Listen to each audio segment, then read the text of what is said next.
You know, Mars is the closest place that we can reach with robotic exploration that we think had a really good chance of having ancient life. The Perseverance Rover will land at a location called Jezero Crater. Jezero Crater is a very interesting place. It's a crater that once held a lake.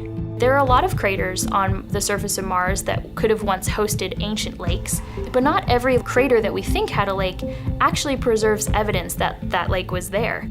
It had an inflow channel and it had an outflow channel. That means it was filled, the crater was filled with water. In Jezero, we have probably one of the most beautifully preserved delta deposits on Mars in that crater. This is a wonderful place to live for microorganisms, and it is also a wonderful place for those microorganisms to be preserved so that we can find them now so many billions of years later. There is no other place on Mars that has the unique combination of a lake setting, a beautifully preserved delta, and the diverse mineralogy that we have in Jezero Crater. So it's truly a special landing site. The major goal of the Perseverance mission is to investigate astrobiology on Mars, and in particular, to address the question of whether life ever existed on Mars.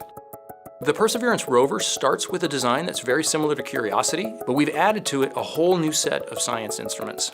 And these science instruments were purposefully selected to help us in the search for biosignatures.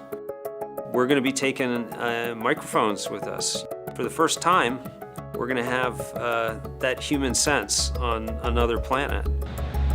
Perseverance carries with her a grand experiment in spacefaring technology, a helicopter, the name of which is now Ingenuity.